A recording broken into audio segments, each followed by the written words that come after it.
المنار المنار المنار المنار المنار المنار المنار المنار اے امین علم و فن اے حکمتوں کے انجمن تجھ پہ نازاں ہے چمن تجھ پہ نازاں ہے چمن. السلام علیکم ورحمۃ اللہ وبرکاتہ. الحمد للہ وکفا وسلام علی عبادہ الذین اصطفى اما بعد. قال اللہ تعالی فی القرآن المجید کما ورد فی سورة البقرہ فاعوذ باللہ من الشیطان الرجیم بسم اللہ الرحمن الرحیم. وَإِن كُنتُمْ فِي رَيْبٍ مِّمَّا نَزَّلْنَا عَلَىٰ عَبْدِنَا فَأْتُوا بِسُورَةٍ مِّن مِّثْلِهِ وَادْعُوا شُهَدَاءَكُم مِّن دُونِ اللَّهِ إِن كُنتُمْ صَادِقِينَ فَإِن لَّمْ تَفْعَلُوا وَلَن تَفْعَلُوا فَاتَّقُوا النَّارَ الَّتِي وَقُودُهَا النَّاسُ وَالْحِجَارَةُ أُعِدَّتْ لِلْكَافِرِينَ. رب اشرح لي صدري ويسر لي أمري واحلل عقدة من لساني يفقهوا قولي. اللهم أرنا الحق حقا وارزقنا اتباعه وأرنا الباطل باطلا وارزقنا اجتنابه آمین یا رب العالمین. علوم القرآن کے گزشتہ درس میں ہم نے نظم کے ایک اور باب جس کا عنوان کہ ناظم حفظہ اللہ نے قائم فرمایا ہے حفاظ القرآن من الصحابہ، یعنی صحابہ میں سے قرآن کو مکمل طور حفظ کرنے والے کون کون لوگ تھے. تو اس کے حوالے سے گزشتہ درس میں ہم نے تفصیل کے ساتھ بات کی. اس میں امام بخاری رحمہ اللہ کی بعض روایات کے حوالے سے جو اشکالات پیدا ہوتے ہیں ان کو بھی ہم نے تفصیل سے دیکھا. تو گزشتہ درس کو ذہن میں رکھتے ہوئے اس بات کو سمجھنا ضروری ہے کہ بنیادی طور پر ان تین ابواب میں، ایک تو یہ جہاں پر ناظم حفظہ اللہ تعالی حفاظ القرآن، قرآن کے حفاظ کا تذکرہ کرتے ہیں، اور اس کے بعد جو دوسرا باب ہے اس میں کتاب الوحی یعنی وحی کو لکھنے والوں کے حوالے سے گفتگو کرتے ہیں، اور تیسرے متعلقہ باب میں جمع القرآن الکریم، قرآن مقدس کو جمع کرنے کا تذکرہ موجود ہے. تو بنیادی طور پر اگر ہم ان تینوں ابواب کو ملا کر دیکھیں گے تو یہ عنوان بنتا ہے حفاظت القرآن الکریم، یعنی قرآن مقدس کی حفاظت کیسے اللہ رب العزت نے فرمائی. تو ہم نے اس سے پہلے بھی متعدد مرتبہ وہ آیت آپ کے سامنے بیان کی کہ اللہ رب العزت نے قرآن مقدس کے حوالے سے یہ وعدہ فرمایا کہ اِنَّا نَحْنُ نَزَّلْنَا الذِّكْرَ وَإِنَّا لَهُ لَحَافِظُونَ، بے شک ہم نے ہی قرآن کو نازل فرمایا اور ہم ہی اس قرآن کی حفاظت فرمائیں گے. تو یہ بات سمجھنی ضروری ہے کہ اللہ کے نبی صلی اللہ علیہ وسلم چونکہ اللہ کے آخری پیغمبر ہے، آپ کے بعد اور کوئی پیغمبر آنے والا نہیں ہے اور نہ ہی آسمان سے اور کوئی کتاب نازل ہوگی. تو ایک منطقی تقاضا بنتا ہے کہ اللہ کے نبی صلی اللہ علیہ وسلم کو جو کتاب عطا کی گئی وہ کتاب ایک تو ہر زمانے میں ہدایت کے لیے کافی ہونی چاہیے اور ہر زمانے کے تقاضوں کو پورا کرنی چاہیے. اس کے لیے ضروری ہے کہ وہ کتاب اپنی اصل صورت میں ہر زمانے میں محفوظ رہے. تو ہم دیکھتے ہیں کہ اللہ نے جو یہ وعدہ فرمایا تو اللہ رب العزت کا یہ وعدہ انسانی سطح پر اس طور پر سامنے آیا کہ اللہ رب العزت نے انسانوں کے صدور میں، انسانوں کے دلوں میں قرآن کو محفوظ فرمایا، اور اس کے علاوہ قرآن کو مصحف کی صورت میں جمع کیا گیا. ہم کہتے ہیں حفاظت قرآن کا انتظام دو طریقوں سے ہوا، ایک انسانوں کے قلوب میں اور دوسرا یعنی بین السطور، یعنی ہم کہیں گے بین دفتي المصحف یعنی مصحف کی صورت میں. تو اس اعتبار سے ہمیں یہ سمجھنا ہے کہ جب ہم نے گزشتہ درس میں حفاظ القرآن کی بات کی، یعنی قرآن کو یعنی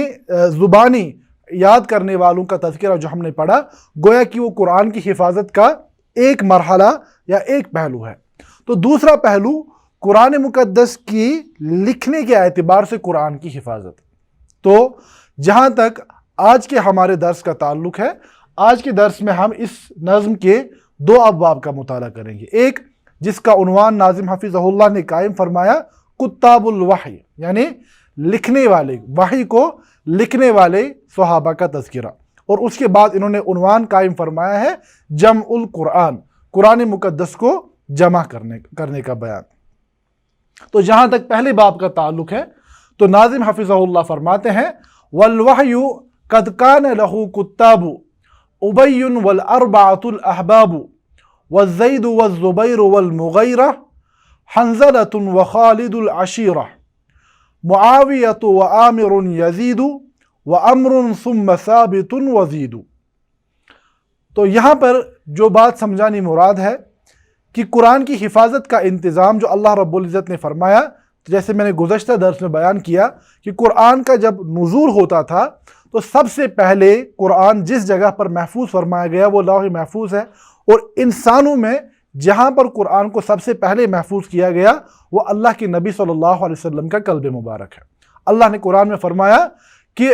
لا تحرک به لسانک لتعجل به ان علینا جمعہ وقرآنہ، کہ اے اللہ کے نبی صلی اللہ علیہ وسلم آپ قرآن کو یاد کرنے کے لیے اپنی زبان مبارک کو تیزی کے ساتھ جنبش نہ دیا کریں، بے شک ہمارے ذمہ ہے کہ ہم اس قرآن کو آپ کے قلب مبارک میں محفوظ فرمائیں گے اور اس قرآن کو پڑھائیں گے، اس کے معنی بیان کریں گے۔ ایک تو یہ معاملہ ہے۔ دوسری جگہ سورۃ الاعلیٰ میں فرمایا سَنُقْرِئُكَ فَلَا تَنْسَ، کہ ہم آپ کو یہ قرآن پڑھائیں گے اور آپ اسے بھولیں گے نہیں۔ تو ہم جو کہیں گے کہ آسمان سے نازل ہونے کے بعد قرآن کی سب سے پہلی جگہ جو حفاظت کی جگہ تھی وہ اللہ کے نبی صلی اللہ علیہ وسلم کا قلب مبارک تھا۔ اس کے بعد اللہ کے نبی صلی اللہ علیہ وسلم لوگوں تک قرآن پہنچانے کا کام کیا کرتے تھے، کیونکہ آپ کو حکم دیا گیا تھا یا ایھا الرسول بلغ ما انزل الیک من ربک، آپ پر آپ کے رب کی جانب سے جو کچھ نازل ہو رہا ہے وہ پہنچائے۔ تو آپ نے صحابہ کو قرآن سکھایا۔ ایک تو یوں سمجھے کہ ہم کہیں گے کہ وربل ٹرانسمیشن، یعنی یہ قرآن پڑھایا گیا براہ راست، اور دوسرا انتظام اللہ کے نبی صلی اللہ علیہ وسلم نے خود فرمایا کہ قرآن کو پڑھانے کے ساتھ ساتھ قرآن کو لکھوانے کا کام بھی رسمی طور پر کیا گیا۔ رسمی طور پر یعنی آفیشل سطح پر اللہ کے نبی صلی اللہ علیہ وسلم نے قرآن کی کتابت کا انتظام بھی فرمایا۔ تو علوم القرآن کی کتابیں ان روایات سے بری ہوئی ہیں کہ اللہ کے نبی صلی اللہ علیہ وسلم نے صحابہ کی اس ایک جماعت کو اس بات پر معمور کیا تھا، یوں کہیں کہ آپ آفیشلی رسمی طور پر معمور کیا تھا کہ جو بھی قرآن کی آیات نازل ہوتی تھی ان کو لکھا کرتے تھے۔ تو انشاءاللہ اگلے باب میں ہم جمع القرآن کا جو تذکرہ کریں گے تو اس کی مزید وضاحت آئے گی۔ اب یہاں پر جن لوگوں نے قرآن کو لکھنے کا کام کیا ان کے ہمارے پاس دو قسمیں موجود ہیں۔ ایک تو یہ کہ صحابہ اپنے طور پر اپنی شوق کی بنیاد پر قرآن کو خود لکھا کرتے تھے، یعنی صحابہ کی ایک جماعت ایسی تھی جن کو رسول اللہ صلی اللہ علیہ وسلم تو معمور نہیں کیا تھا لکھنے پر، وہ خود اپنے لیے اپنی یادداشت کے لیے اپنی جگہ لکھا کرتے تھے۔ اور دوسرا صحابہ کی وہ جماعت ہے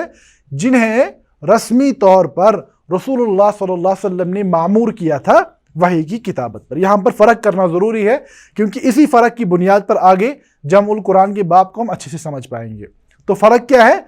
ایک تو صحابہ کی وہ جماعت ہے جنہوں نے خود اپنی جگہ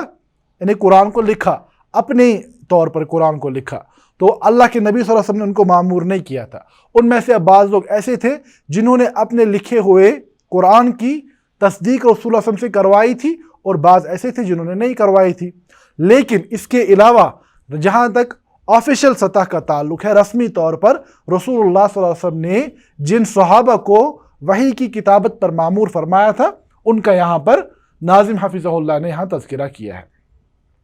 تو فرماتے ہیں والوحی قد کان لہ کتاب،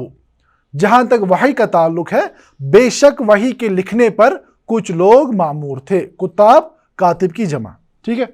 کاتب آئی لکھنے والا۔